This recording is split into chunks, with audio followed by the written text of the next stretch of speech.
Simmons, and you are inside the sound chamber.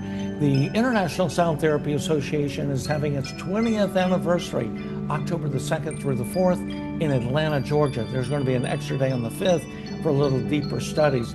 But one of the things that I'm really amazed about with the Sound Conference this year is the higher level of excellence that's coming into the conference. People who are well educated, people who are well experienced in the world of sound as well as music.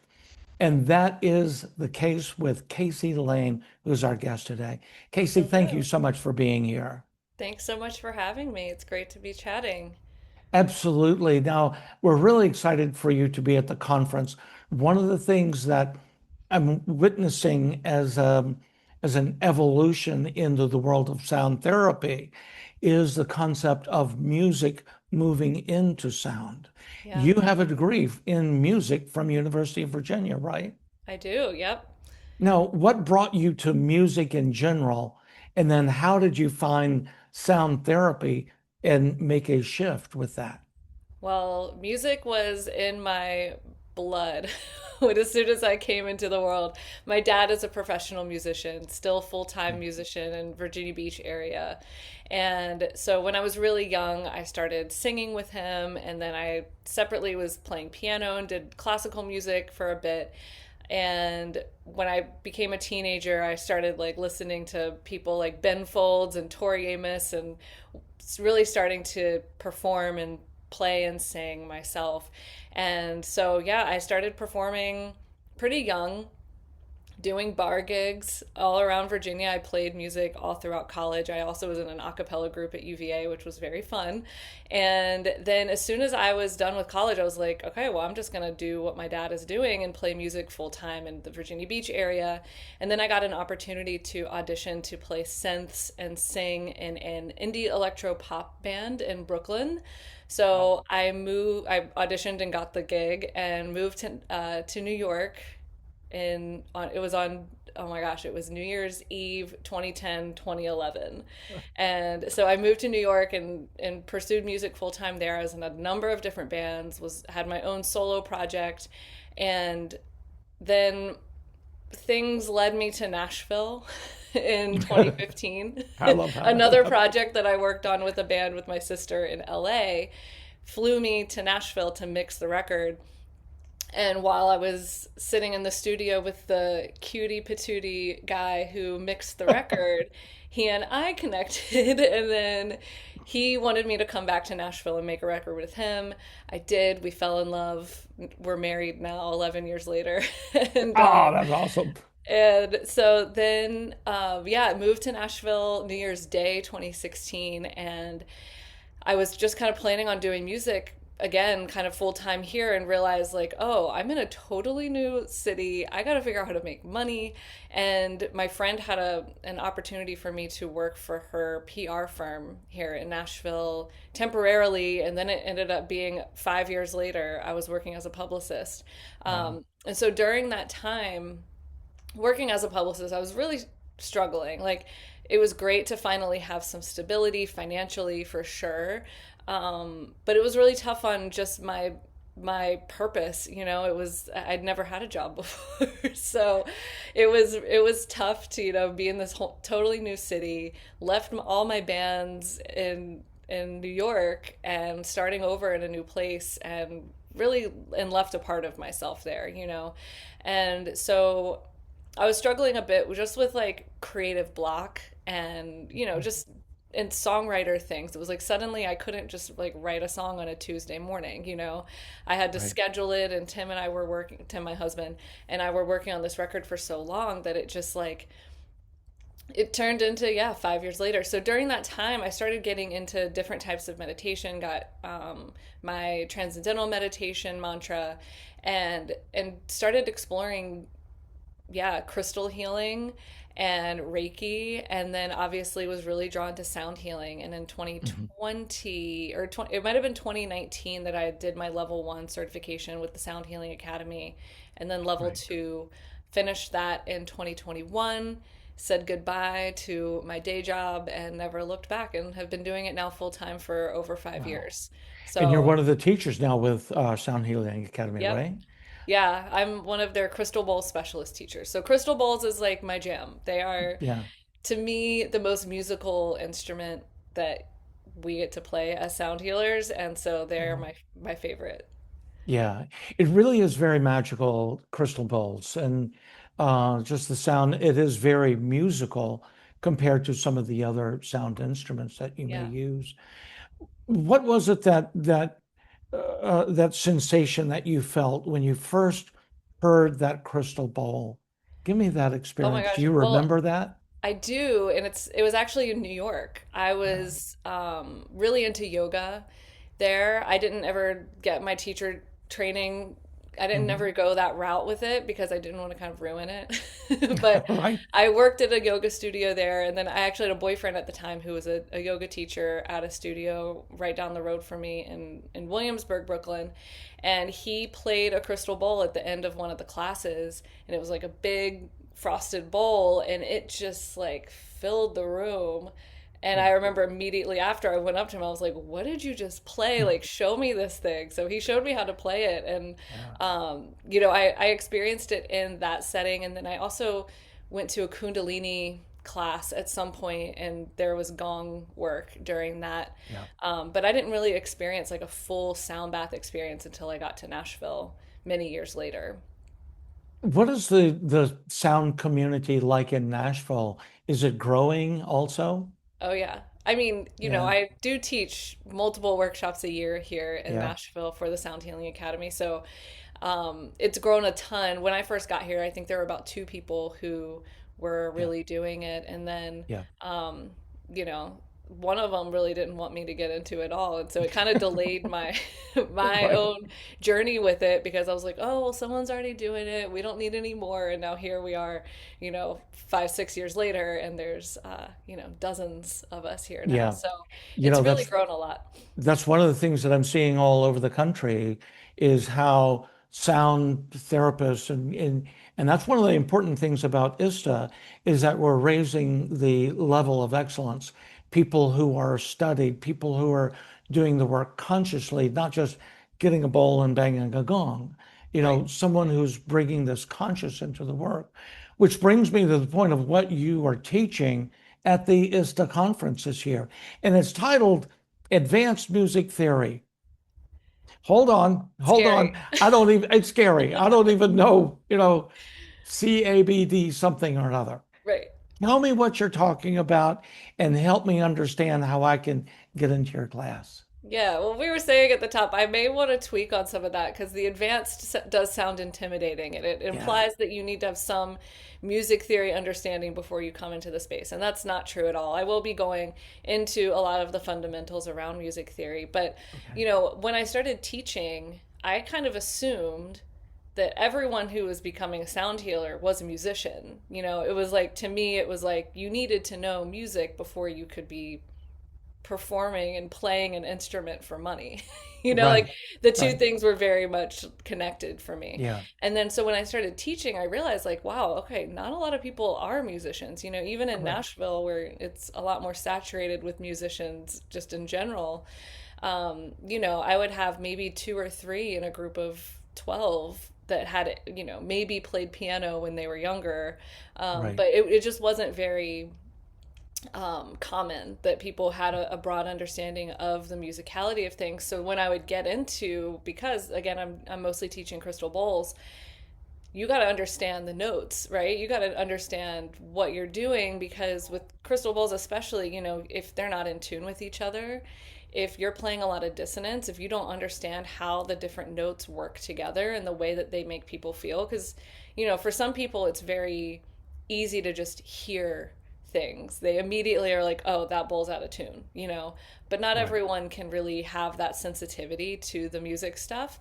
And so I realized like wow, because I would say things that were very common for me as a musician, like an octave or like middle C, or certain words that Right. people were just like, what's an octave, and realizing Right. how much I really needed to break it down.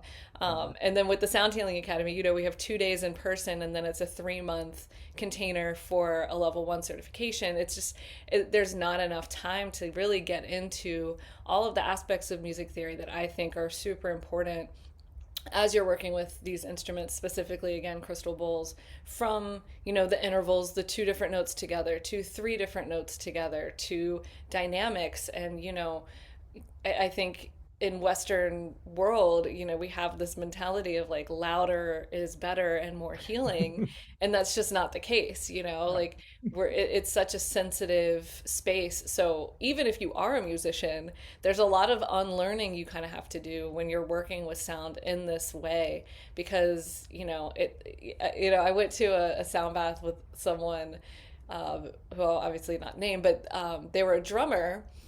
And so, like, the drummer mentality is like tons of rhythm, and they're playing crystal bowls, and it Right. was just like so loud. My ears were just like Right. popping. I was so Right. uncomfortable. Um, and it was like the least relaxing sound experience I've ever had. And that person was a musician, and Right. so it's not even just like, oh, you're a musician, you're good to go.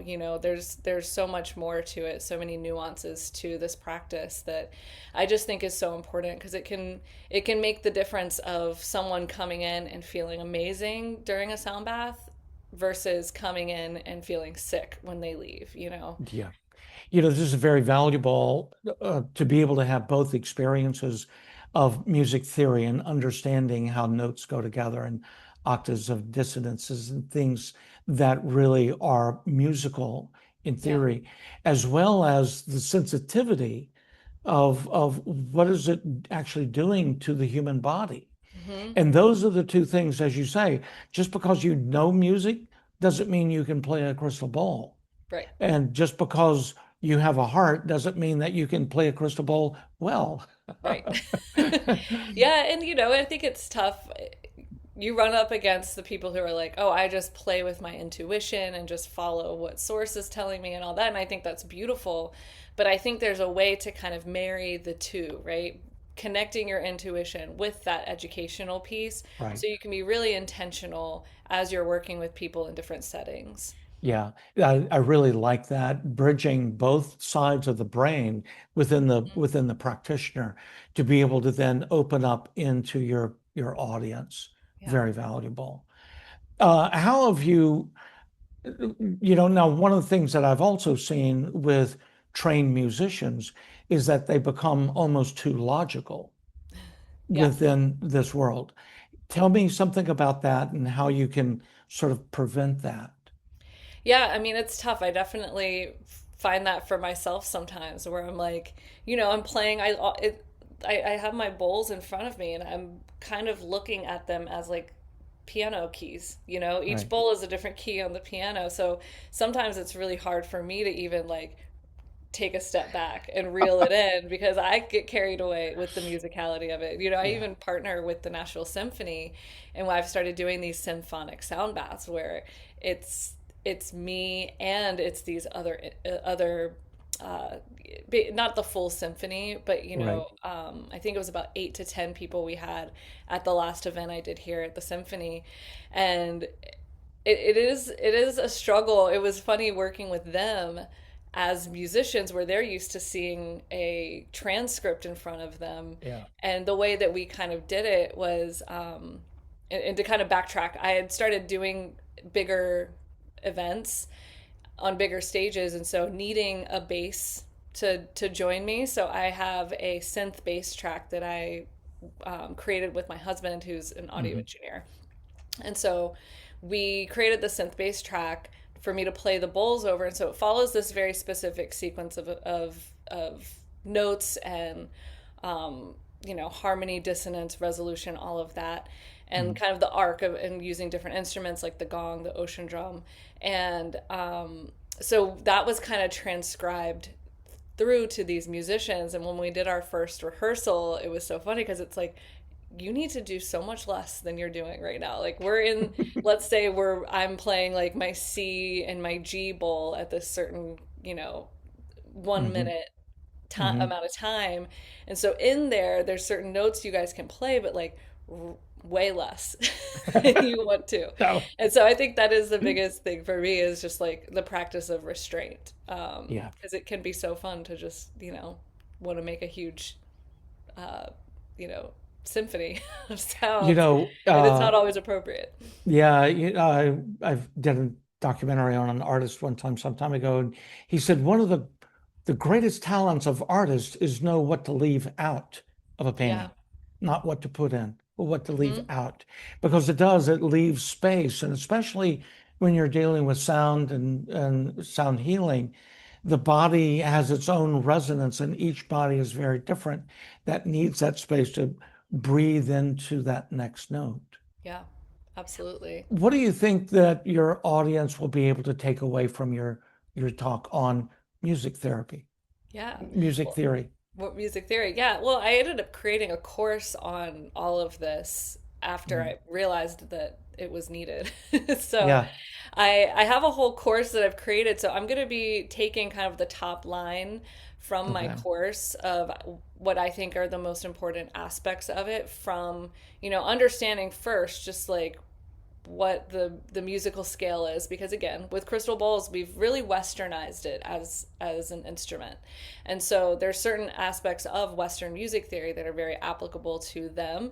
So a lot of it will be based around crystal bowls, which I also think is probably one Got of it. the most popular instruments that sound healers work with, that Yeah. music theory is really applied to. So getting into things like intervals, because yeah, if you're just playing one bowl at a time, totally fine. But like we got to know what to do or what we're doing when we start adding in multiple bowls at once.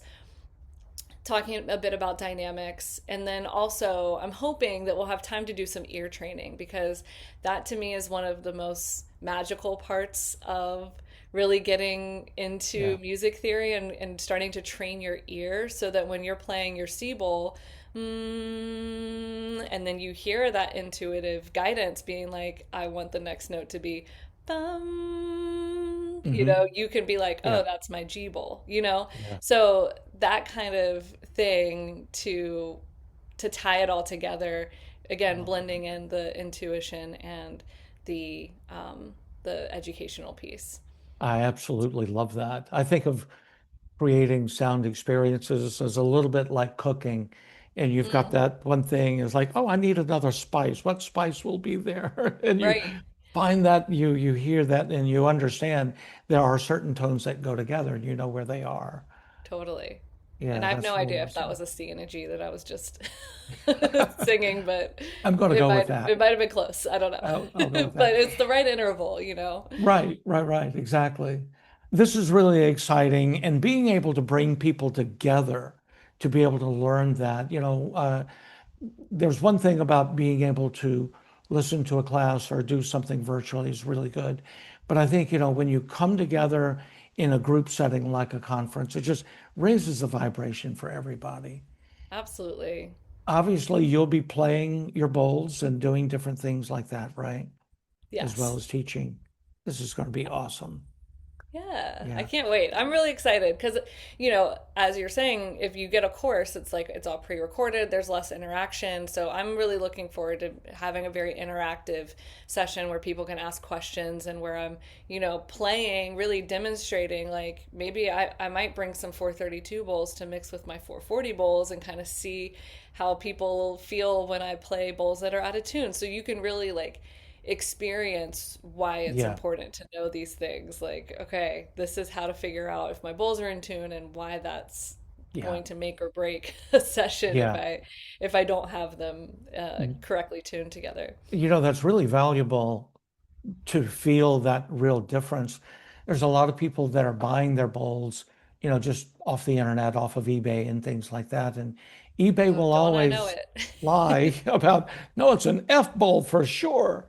Right. It's nowhere near, that kind of thing. Oh my gosh, So, people come to my workshops with bowls from Amazon, from Temu, from Walmart, and I'm just like, yeah, you get what you pay for with you get these what you things. pay Like, for. Yeah. they will be in totally different tunings, not the notes that are Yeah. labeled. Yeah. So it's always interesting. And then you got the people who are buying these solfeggio bowls that like those are they sound awful together. They're like in totally different tunings, very not in Yeah. a musical scale. Like don't make sense musically at all. And if you're playing them like you would a normal sound Yeah. bath with all the bowl, like it's going to sound terrible. So yeah. Yeah. I think it's just really valuable when you bring the musicality into the world of sound healing. Again, I've seen this happening over the last at least 5, 8 years of more of this growing together. In the very beginning, there was music and then there was sound, and ne'er the twain shall meet. Mm, And now we're really seeing the coming together of how these worlds can mix and match and really promote each other. And yeah. so that's a really interesting intersection we find ourselves in. And Yeah, I think, learning music and being able to speak the musical language to other people when you start thinking about collaborating, doing things like I'm doing with the symphony or adding in yes, other instruments. It's really important to know what you're talking about so you can really communicate and create these sonic experiences that are yeah, unique. And you know I think that's where a lot of things are heading, is like, okay, now we have more sound healers than ever, so how do we like push the boundaries on what this experience can look like? So I'm awesome. grateful to be a part of all of it. Well, we are excited to have you at the ISTA conference. Thank you so much for doing that. Absolutely. Yeah, not Yeah. too far down the road from me in Atlanta. So I'm excited to make a little road trip down and get to see a bunch of people, get to finally meet some of these other people that I've had on my own podcast and also Yeah, that I've been working with the Sound Healing Academy for so long. So I'm that's really awesome. looking forward to it. Well, we're looking It'll be a forward to having you party. there. It will.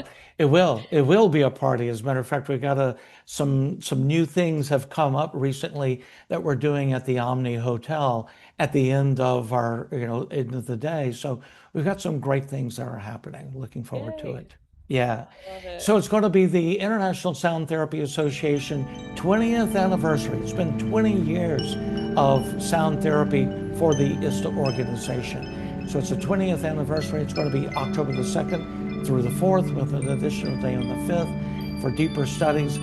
So get your tickets to come to the conference, get your hotel room, because everything's happening at the Omni Hotel in downtown Atlanta. Thank you for being here. I am Don Reed Simmons, and you are inside the Sound Chamber. Thank you.